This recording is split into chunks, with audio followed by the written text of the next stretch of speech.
పూజ్యాయ రాఘవేంద్రాయ సత్యధర్మరతాయ చ భజతాం కల్పవృక్షాయ నమతాం కామధేనువే. ఓం శ్రీ గురు రాఘవేంద్రాయ నమః. Hello friends, ఎలా ఉన్నారు? అందరూ బాగున్నారా? 12 సంవత్సరాల నిరీక్షణ ఈ వీడియోలో ఉంటుందండి. అది ఏంటి అనేది చెప్పబోతున్నాను. అవునండి, ఎంతోమంది పిల్లలు లేక బాధపడుతూ ఉంటారు కదా. అలాంటి వారికి నాకు తెలిసినటువంటి ఒక చిన్న సందేశాన్ని కూడా నేను ఇవ్వబోతున్నాను. వీడియోని స్కిప్ చేయకుండా చూసేయండి. మీకు ఒక మంచి గుడ్ న్యూస్ అనేది చెప్పబోతున్నానండి. 12 సంవత్సరాల నిరీక్షణ మామూలుగా ఉండదండి. ప్రతి ఒక్కరు కూడా ఎంతో ఎదురు చూస్తూ ఉంటారు.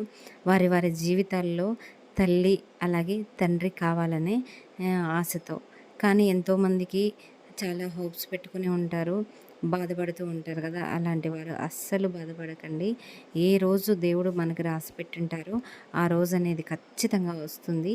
తప్పకుండా మీరు కూడా తల్లిదండ్రులు అవుతారండి. కాబట్టి పిల్లలు లేని వారు అస్సలు బాధపడకండి. చూడండి, ఈ వీడియోలో మీరు చూస్తున్నారు కదా. 12 సంవత్సరాలు ఎందుకు వెయిట్ చేశాను అంటే, నాకు ఆల్రెడీ ఒక బాబు ఉన్నాడండి. బాబుకు ఒక 11 ఇయర్స్ ఇప్పుడైతే. తర్వాత ఒక 2 టైమ్స్ నేనే వద్దనుకొనేసేసి స్కిప్ చేసుకున్నాను. తర్వాత కాలేదండి. కానీ దేవుడు మా ఇంటి ఇలవేల్పోయినటువంటి శ్రీ లక్ష్మీ నరసింహస్వామి ఆశీస్సులతో, అలాగే నేను నమ్ముకున్నటువంటి రాఘవేంద్ర స్వామి, అలాగే అమ్మ దయ వల్ల ఇప్పుడు మీకు ఒక మంచి గుడ్ న్యూస్ ఏంటి అంటే, ఇప్పుడు నేను కన్సీవ్ అయ్యానండి. టెస్ట్ చేశాను. 4 ఏంటి అని అనుకుంటున్నారా? ప్రెగ్నెన్సీ కిట్టు ఏంటంటే, ఎప్పుడు మనం టెస్ట్ చేస్తే ఎగ్జాక్ట్ రిజల్ట్ వస్తాయి అని అనుకుంటూ ఉన్నారా? 10th డే అండి నేను చేసింది. ఫస్ట్ కిట్ చూస్తే చాలా లైట్గా లైన్ ఉంది.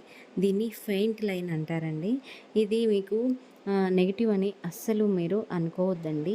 ఏంటి చాలా లైట్గా లైన్ వచ్చిందే, వీక్ పాజిటివా అని అనుకోవచ్చు. అవునండి, అలాగని మీరు నెగిటివ్లే, ఏముంది ఏది పెడితే అది తినేస్తే అయిపోతుంది, అలాగే మనం నిర్లక్ష్యం చేస్తే అది వేస్ట్ అండి. కాబట్టి ఇలా లైన్ వచ్చిన తర్వాత చాలా కేర్ఫుల్గా ఇంకాస్త హోప్స్ పెట్టుకునేసి జాగ్రత్తగా ఉంటూ ఒక 3-4 డేస్ తర్వాత మళ్ళీ ఒకసారి టెస్ట్ చేశానండి నేనైతే.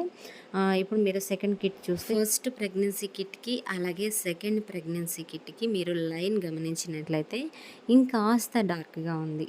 అవునండి, అది నేను 12th డే చేశాను. ఒక 2 డేస్ వదిలేసి మళ్ళీ చేశానండి. తర్వాత ఇంకాస్త నాకు టైం తీసుకుందాము అనేసి ఇంకొక 3 డేస్ వదిలేశాను. 12th డే, 15th డేకి మళ్ళీ థర్డ్ కిట్ అయితే ఇది. మళ్ళీ ఒక 2 డేస్, 17th డే అండి. ఇలా నేను 4 చేశాను అదైతే. ఎందుకంటే చాలా సంవత్సరాల తర్వాత ఇలా మనకు దేవుని దయ వల్ల పాజిటివ్ అయింది కాబట్టి కాస్త ఎగ్జైట్మెంట్ అనేది ఉంటుంది కదా. అదేనండి. లాస్ట్గా మీరు చూస్తే డార్క్ లైన్ అనేది వచ్చిందండి. మీరు గుర్తుంచుకోవాల్సింది ఏంటి అంటే, ఫెయింట్ లైన్ అనేది వచ్చింది అంటే ఖచ్చితంగా కన్సీవ్ అయ్యారు అనే అర్థము. కాస్త కేర్ఫుల్గా వెయిట్ చేసి తర్వాత మళ్ళీ చేయండి. ఏం లేదన్నా ఒక 15 డేస్ తర్వాత మీరు పీరియడ్ డేట్ చూసుకొని చేసుకుంటే ఎగ్జాక్ట్ రిజల్ట్ అనేది వస్తుందండి.